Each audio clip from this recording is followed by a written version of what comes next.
El manejo endoscópico les había mostrado un poquito en la clase anterior, ¿no? El manejo endoscópico de una hemorragia digestiva alta no varicial está dado finalmente por una inyectoterapia, por un control mecánico o por termocoagulación. Les había mostrado un video, recuerdan que se los voy a recordar ahora nuevamente.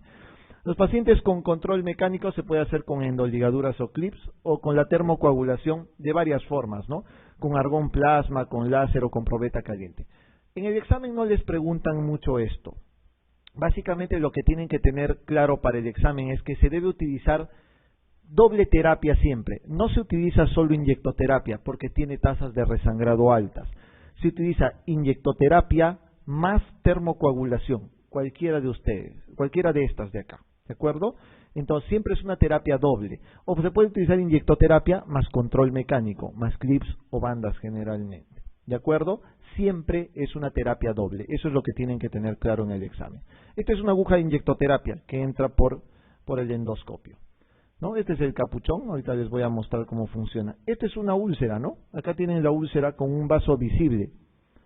Y lo que se hace es inyectar, básicamente, ¿qué? Adrenalina, ¿no? Recuerdan que la inyectoterapia era con adrenalina, que tiene una función de un vasoconstrictor, ¿no? Este sí es un vasoconstrictor y una acción mecánica también, ¿sí?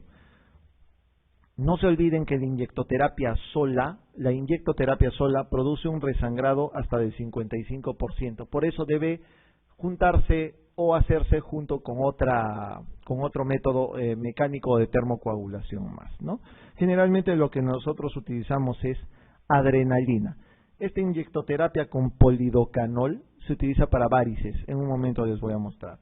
O el cianoacrilato, que se utiliza también para varices gástricas. Estos son los equipos de termocoagulación que también les había mostrado en algún momento.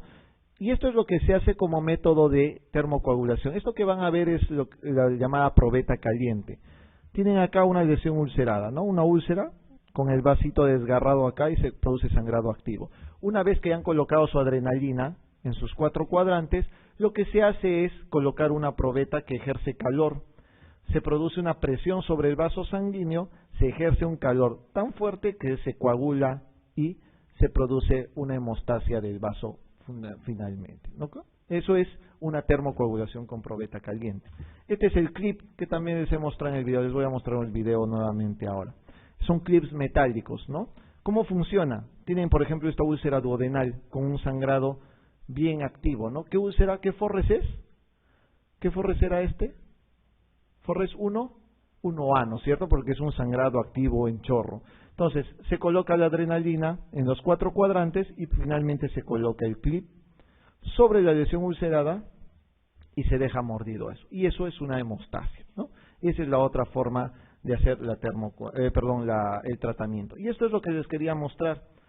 Ok, me tomo mi tiempo precisamente para mostrarles este video porque esta es la forma más fácil de que ustedes puedan aprender a ver realmente qué es lo que se hace con el paciente con hemorragia digestiva alta. Primero, toda endoscopía debe realizarse dentro de las primeras 24 horas de producida la hemorragia, ¿de acuerdo? Esa es una regla que también está consensada en todo lado.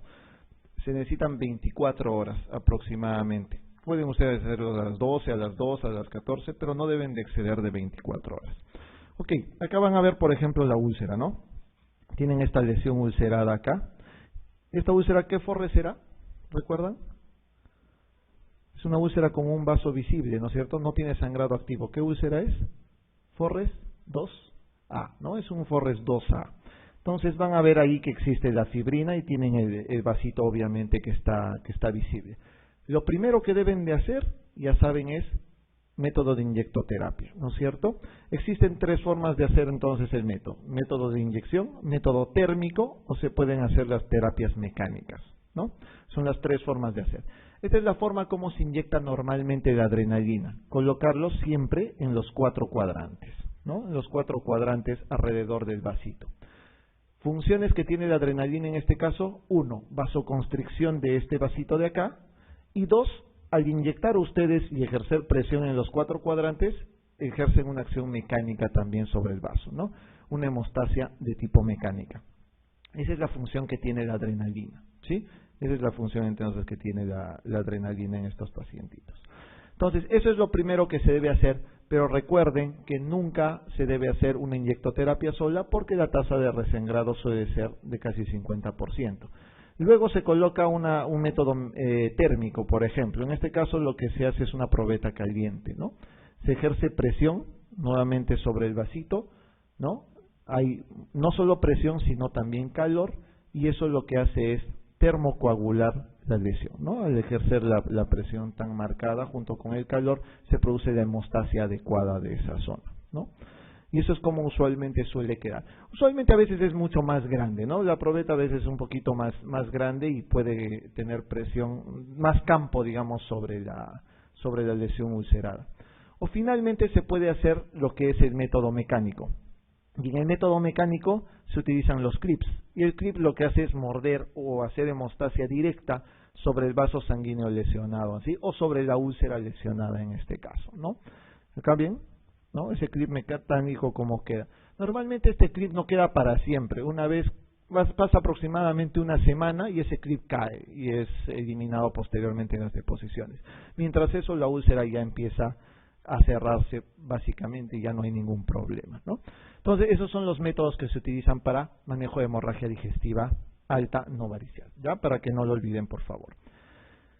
Para hemorragia digestiva alta varicial el tratamiento es diferente, ¿de acuerdo? El tratamiento que se utiliza, aparte de usar el tratamiento médico que han visto que es el octreotide y colocar la ceftriaxona, se debe utilizar una técnica endoscópica que usualmente en el esófago se utilizan lo que se llaman las bandas elásticas o endoligadura.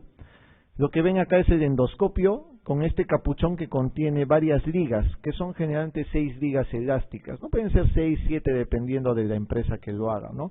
Y lo que van a hacer es aspirar y meter, como van a ver en un video, para tratar de controlar el sangrado en algún momento. Siempre se hace dentro de las primeras 12 horas. Esto es lo que se ve, miren, ese es el capuchón que han visto ustedes, ¿no?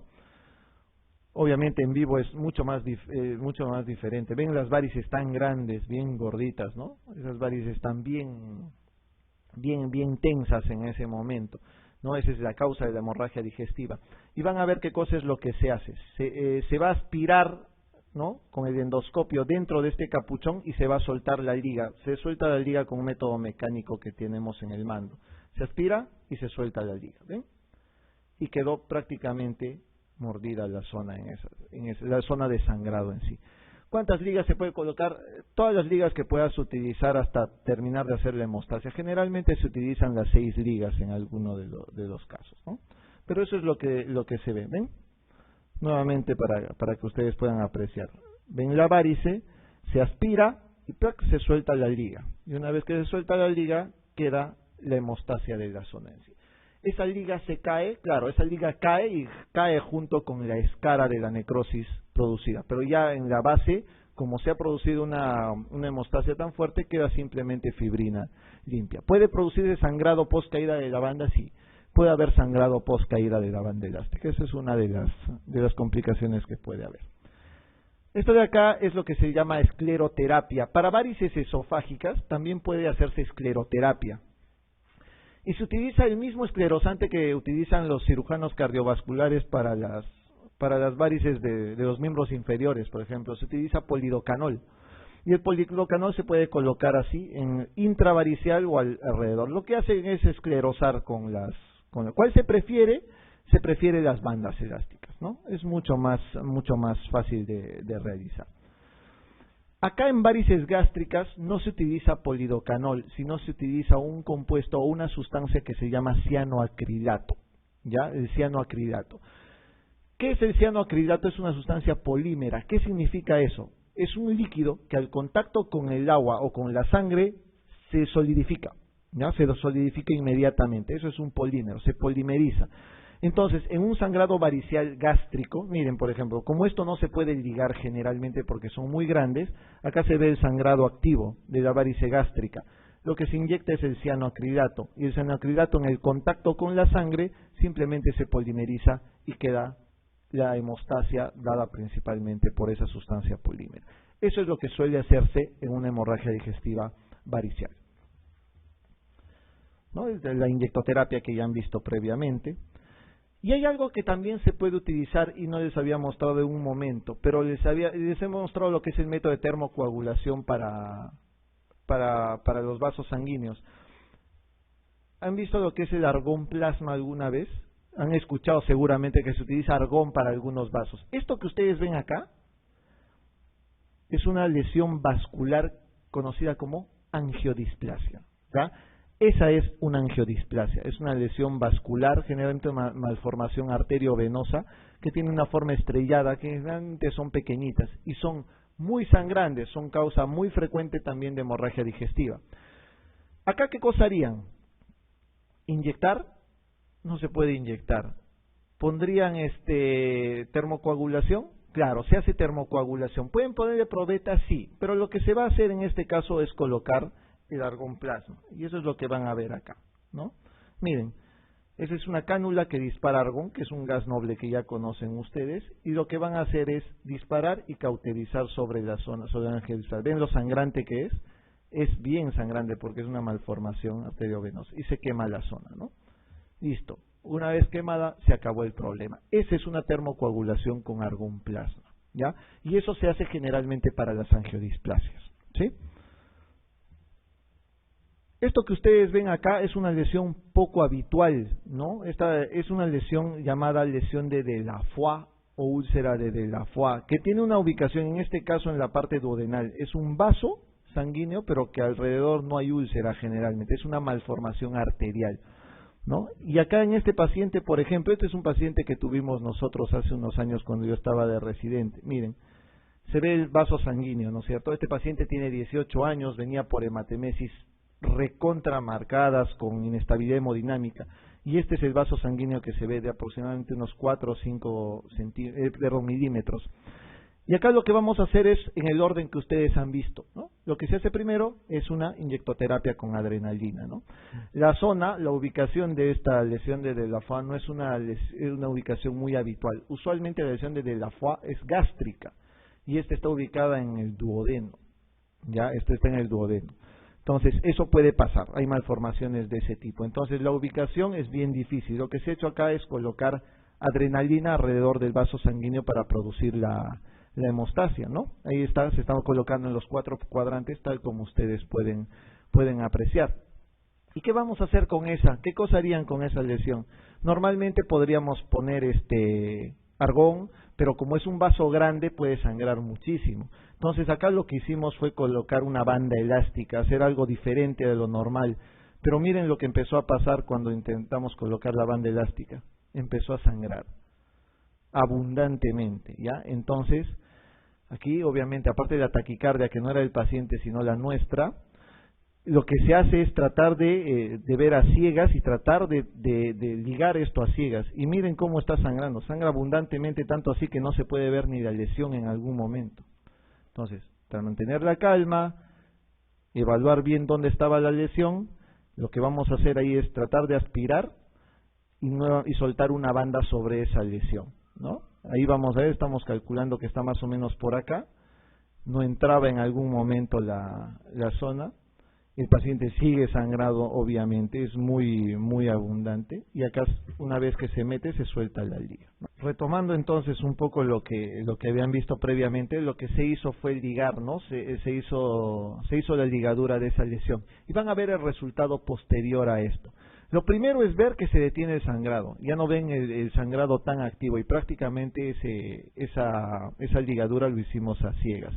Lo que se hace en el segunda intención es, para estar seguros, darle otra liga más sobre la zona. Entonces se aspira y se muerde y se dispara otra liga más. Lo que hicimos fue asegurarnos un poco de que no iba a volver a sangrar más. Salimos y esto es lo que se va a ver al día siguiente, por ejemplo. Miren, esta es la ligadura al día siguiente. ¿Ven el vaso? Ya no hay el vaso sanguíneo y ahí ven las ligas, ¿no? Y es prácticamente que felizmente en ese caso fue bien efectivo nuestro tratamiento, ¿no? Y así es como queda, como ustedes han podido ver, esa es la lesión. Luego cae la banda y al final queda como una escara simplemente, una cicatriz común y corriente como de una úlcera, ¿no? Y eso es lo que lo tenemos finalmente publicado, porque normalmente no es una manera muy habitual para empezar de de tratar el de la FOA, y para empezar tampoco el de la FOA es muy común en esa zona, ¿no? Y lo tenemos publicado en esta revista de hace un par de años. Finalmente, en hemorragia digestiva alta, entonces ya saben las conclusiones. Urgencia gastroenterológica más frecuente. Aprendan a diferenciar, por favor, lo varicial de lo no varicial, porque el tratamiento es muy importante ahí, ¿no? Pues lo primero que van a tener que hacer es estabilizar al paciente. Siempre la inyectoterapia debe asociarse a otro método o mecánico o de termocoagulación. Pregunta 4. La causa más frecuente de hemorragia digestiva alta en nuestro medio, una pregunta recontra fácil. ¿Cuál es? Hemorragia digestiva alta más frecuente en nuestro medio. La causa. ¿Cuál será? ¿Varices? No, ¿no es cierto? Siempre la úlcera, ¿no es cierto? La úlcera duodenal. Siempre la úlcera duodenal. Pregunta 5. Con respecto a la hemorragia digestiva baja, una de las siguientes es falsa. Hemorragia digestiva baja. La causa más frecuente en mayores de 60 años es la diverticulosis colónica. La causa más frecuente en niños es el divertículo de Meckel. La angiodisplasia de colon se asocia a insuficiencia aórtica. La angiodisplasia de colon se localiza más frecuente en el ciego y colon ascendente, o los divertículos de colon se localizan más frecuentemente en el colon sigmoides. Esto es algo que les van a preguntar en todas sus formas. Acá hay cerca de 5 temas y 5 preguntas bien comunes de hemorragia digestiva baja, que van a verlo en un momento. Para empezar, ustedes tienen que saber que la causa más frecuente de hemorragia digestiva baja es... ¿Perdón? ¿Hemorroides? No, no es cierto. A pesar de que ustedes ven, la causa más frecuente de hemorragia digestiva baja son los divertículos, ¿ya? Es la enfermedad diverticular del colon. Otra cosa que no deben confundir, no confundan diverticulosis con diverticulitis, otro error frecuente que suelen tener en los exámenes, ¿ya? Diverticulosis es la enfermedad diverticular per se. Diverticulitis es cuando se perfora o se inflama un divertículo. ¿Cuál sangra? ¿Diverticulosis o diverticulitis? La diverticulosis es la que sangra, porque el otro está perforado y se inflama, ¿de acuerdo? Entonces, lo que sangra más frecuentemente es necesariamente y de lejos una enfermedad diverticular de tipo diverticulosis, ¿ya? Otra cosa, eso normalmente pasa en ancianos, eso es lo más frecuente en ancianos. Usualmente las hemorroides no están considerados como una causa muy grosera de hemorragia digestiva baja. La hemorragia digestiva baja tiene que ser abundante o incapacitante para ser considerada una hemorragia digestiva baja. Por eso que la hemorroides no es frecuentemente considerada como la causa más frecuente de hemorragia digestiva baja. Pero en niños la causa no es la misma que en los varones, porque la diverticulosis es algo que es más frecuente en ancianos. En niños, ¿cuál es la causa más frecuente de hemorragia digestiva baja? De hemorragia digestiva baja masiva es el divertículo de Meckel, ¿de acuerdo? De hemorragia digestiva baja masiva es el divertículo de Meckel. La causa más frecuente de rectorragia en los niños es el pólipo rectal, ¿sí? Es el pólipo rectal. Los niños no tienen hemorroides, los niños no tienen fisuras, así que olviden, los niños no tienen divertículos, tampoco pasa, excepto el divertículo de Meckel, que no es un divertículo colónico, ¿de acuerdo? Es un divertículo intestinal. Entonces, esta también es correcta. La angiodisplasia de colon se asocia con insuficiencia aórtica. Otra pregunta frecuente del examen. Se ha preguntado durante años seguidos, desde 2009, 2010, 2011, la misma pregunta. La causa más frecuente de hemorragia digestiva alta de hemorragia digestiva baja es divertículos. La segunda causa más frecuente de hemorragia digestiva baja es angiodisplasias. ¿De acuerdo? Pregunta durante 3 años seguidos igual, tal y cual como les estoy mencionando. ¿La angiodisplasia de colon se asocia a insuficiencia aórtica? Pues falso, doctores. No se asocia a insuficiencia aórtica, se asocia a estenosis aórtica, ¿ya? Los pacientes con angiodisplasia generalmente son pacientes adultos, mayores, con problemas de valvulopatías y problemas de enfermedad renal crónica también, ¿ya? Otro se asocia también a déficit del factor de von Willebrand. Es otro motivo por el cual puede haber. Pero en nuestro medio lo más frecuente es que sean pacientes con insuficiencia renal crónica. Otros con estenosis aórtica. La angiodisplasia de colon se localiza más frecuentemente en el ciego y en el colon ascendente. Eso es cierto. Doctores, las angiodisplasias son mucho más frecuentemente ubicadas en el colon derecho. Siempre, las angiodisplasias, ¿ya? Más frecuentemente en el colon derecho. ¿Los divertículos de colon se localizan más frecuentemente en el colon sigmoides? Eso también es correcto. Los divertículos están más frecuentemente ubicados en el sigmoide. Sin embargo, otra pregunta de examen que les canto es, ¿de dónde sangran más los divertículos? Y no es del sigmoides. Los que sangran más son los del lado derecho, ¿ya? Los de colon ascendente. Entonces, mucha atención a esas preguntas que les estoy mencionando. Son sumamente puntuales. Causa más frecuente hemorragia digestiva baja, divertículos. Segunda causa más frecuente hemorragia digestiva baja, angiodisplasias. ¿Dónde se ubican más frecuentemente los divertículos? En el sigmoides. ¿De dónde sangran más frecuentemente los divertículos? Del lado derecho.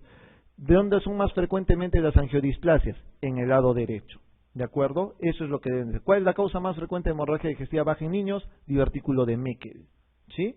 Entonces, atención, son 6 preguntas que están cantadas solamente en un par de temas así nada más. Entonces, hablemos un poquito de hemorragia digestiva baja. Doctores, es básicamente lo mismo en cuanto a manejo. Van a ver que es muy parecido, así que no van a tener dificultades en esto. Ya saben, hemorragia digestiva baja, lo que está por debajo del ángulo de Treitz. Ya saben, el ángulo de Treitz, unión del duodeno con el Y1. ¿Sí? La causa más frecuente de hemorragia digestiva baja, ya, creo que ya, ¿no? ¿Saben? ¿Cuál es? Cuidado, divertículo, diverticulosis, diverticulitis. ¿Cuál era? Diverticulosis, ¿no es cierto? Muy bien. Clínicamente les había mencionado que en hemorragia digestiva alta existe lo que es melena, hematemesis y puede haber hematoquesia cuando el tránsito intestinal está acelerado. Lo típico en hemorragia digestiva baja es que hay hematoquesia, ¿no? Que es la sangre rojo vino, ¿no es cierto? Es la sangre oscura, rojo vino con coágulos y mezclada con heces. No olvidar que puede haber rectorragia, diferenciar ambas cosas. Rectorragia es sangre rojo viva, el otro es color vinoso, ¿sí? La melena, ¿puede haber melena en una hemorragia digestiva baja? Sí, tengan mucho cuidado. Recuerden que la hemorragia digestiva baja es a partir del ángulo de Treitz para abajo. Si la lesión es en yeyuno alto, por ejemplo, tranquilamente toda la demora del tránsito intestinal les puede dar como resultado una melena, ¿sí? Entonces, puede haber melena en pacientes con hemorragia digestiva baja. Puede haber, no es lo habitual es hematoquesia o rectorragia.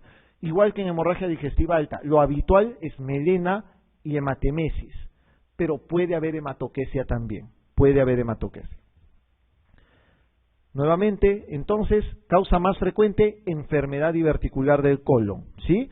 Segunda causa más frecuente, angiodisplasias. ¿Convencidos? Hasta el cansancio les repito esto porque las mismas preguntas vienen en los exámenes, ¿de acuerdo? Miren dónde están las hemorroides. Son bajas, a pesar de que ustedes se van a dar cuenta que es una causa de consulta muy frecuente en nuestro medio, pero que realmente produzcan una hemorragia digestiva es muy raro, por eso es que no es una causa frecuente, ¿sí? Esto es una diverticulosis, para que vean. El colon normal y estas saculaciones que se forman es conocida como diverticulosis. Estas son las que sangran. Si se perfora, diverticulitis, ¿ya? Esta es una diverticulosis sangrante, miren, para que no lo olviden más, ¿no? Una diverticulosis que está sangrando. Esto de acá es una angiodisplasia. Obviamente esta angiodisplasia que ven está con una magnificación bien grande, porque la lesión es realmente pequeñita, ¿no? No mide más de 4 o 5 milímetros. Pero miren cómo es realmente una angiodisplasia. Es una malformación arterial o arteriovenosa en alguno de los casos, ¿sí? Esa es una angiodisplasia. Segunda causa más frecuente de hemorragia digestiva baja. La tercera, cuarta, quinta causa, eso varía de hospital en hospital y de lugar en lugar. En Europa puede ser frecuente enfermedad inflamatoria intestinal. Acá en nuestro medio puede ser más frecuente en el cáncer, por ejemplo. Entonces, las neoplasias son una causa frecuente. Tercera causa ya no les preguntan. Neoplasias. Enfermedad inflamatoria intestinal, causa frecuente de hemorragia digestiva baja, por ejemplo, en Europa. Acá ven lo que es una colitis ulcerativa y acá ven lo que es una enfermedad de Crohn. Eso también lo vamos a hablar en su momento en otra clase, ¿ya? La colitis pseudomembranosa, otra causa de hemorragia digestiva baja. ¿Recuerdan qué es la colitis pseudomembranosa? ¿Por quién es producida? Por Clostridium difficile, ¿no es cierto? Es una infección por Clostridium difficile. Y generalmente, ¿por qué se produce? ¿Por qué se produce la infección por Clostridium difficile? ¿Pero el uso de qué? Pregunta del examen del año pasado, por si acaso, por uso de antibióticos, ¿ya? ¿Qué antibiótico principalmente? Generalmente es ¿no? Clindamicina. Pero puede ser cualquier antibiótico, ojo, puede ser cualquier antibiótico, pero el que iba a la cabeza siempre es clinda. Después por ahí viene ceftriaxona, tengan cuidado también con eso. ¿Y cuál es el tratamiento de una colitis pseudomembranosa? Para variar es otro antibiótico, ¿no es cierto? ¿Cuáles son? Metro y vancomicina, ¿no es cierto? Metronidazol y vancomicina. Como a mí me gusta enseñarles cosas nuevas, sabrán que pronto va a salir seguramente ya como uno de las alternativas al tratamiento con metronidazol y vancomicina, otro fármaco que se llama fidaxomicina, ¿ya? La fidaxomicina ya está contemplada en muchas de las guías de manejo de colitis pseudomembranosa. ¿Cuál es el problema? Que cuesta muy, pero muy caro, pero tiene tan buena respuesta como lo tienen los pacientes que usan vancomicina o metronidazol. Incluso si ustedes son devotos o son fanáticos de leer la revista Medicine, ¿alguna vez han leído esa revista española Medicine? No. Bueno, en la revista Medicine, por ejemplo, dice, en el capítulo de hemorragias digestivas bajas, dice, uso más frecuentemente o antibiótico de elección en pacientes que tengan colitis pseudomembranosa, dice fidaxomicina. O sea, ya lo dice directamente, lo cual no está consensado aún. Así que utilicen todavía vancomicina, metronidazol, pero la fidaxomicina es uno de los nuevos fármacos que seguramente pronto, cuando mejore un poco digamos, los ingresos de alguna manera o la venta de estos, seguramente sea de mayor utilidad. ¿Ya? Pero tiene muy buen resultado. La proctitis actínica, esa es una cosa que es muy frecuente en nuestro medio. ¿Alguna vez han escuchado que es una proctitis actínica? El nombre correcto de la proctitis actínica es la proctopatía por radiación. Todos los pacientes que son sometidos a radioterapia por cáncer de útero, por cáncer de endometrio, por cáncer de cérvix, por cáncer de próstata, por cáncer de testículos, todo lo que sea bajo, ¿no? Y que sean sometidos a radioterapias, tienen la particularidad de formar neovasos o telangiectasias o angiodisplasias, muy parecidas a las angiodisplasias, en la parte rectal.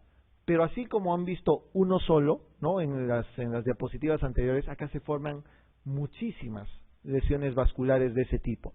A eso se llama proctopatía por radiación o proctitis actínica. Como son lesiones sangrantes al roce nada más, cada vez que uno hace una deposición empieza a salir bastante sangre. ¿Cuándo se presenta esto? Generalmente se presenta desde los 3 meses posterior a la radioterapia hasta 3 años posterior a la radioterapia. O sea, si tienen pacientes que tengan antecedente de radiación previamente por una neoplasia ginecológica o en los casos de varón por una neoplasia genitourinaria, tengan mucha atención que pueden presentar una proctitis actínica, ¿no? El diagnóstico, ya saben, un diagnóstico precoz y evaluar la severidad, siempre es importante. Todo paciente que tenga hemorragia digestiva baja, masiva, ojo, todo paciente con hemorragia digestiva baja, masiva, lo primero que debe hacer, aparte de la estabilidad hemodinámica y de mantener la vía aérea y la respiración y la circulación, es endoscopía o colono. Pueden copiarse el cuadro si desean, no hay ningún problema. Todo paciente con hemorragia digestiva baja, masiva, luego de haber hecho todo el ABC, tiene que ir a una endoscopía primero. Endoscopía primero. ¿Por qué? ¿Qué les he dicho en un momento? Que la hematoquesia, cuando es de tránsito intestinal acelerado, generalmente puede ser por una hemorragia digestiva alta, masiva. Entonces, es claro, si tú tienes un paciente que tiene 50 años, tiene 2 litros de hematoquesia, está soporoso, está con mucha diaforesis, está taquicárdico, ¿qué es lo primero? No le vas a preparar para una colono de golpe, ¿no? Hace una endoscopía primero, estabilízalo y se hace una endoscopía. No encuentras nada, recién pasa la colono, pero una vez que esté estable. Si tu paciente está estable, tiene 60 años, tiene una hemorragia digestiva de, no sé, 200, 300 cc de hematoquesia, no tiene taquicardia, no tiene diaforesis, no tiene presión baja, lo preparas para una colono, lo puedes preparar para una colono tranquilamente, ¿no? Entonces, mucha atención con eso es bien importante. ¿Cómo se maneja la hemorragia digestiva baja? Igual que la alta, lo primero, soporte hemodinámico, y después lo demás es lo mismo que han visto ustedes en la hemorragia digestiva alta, ¿no?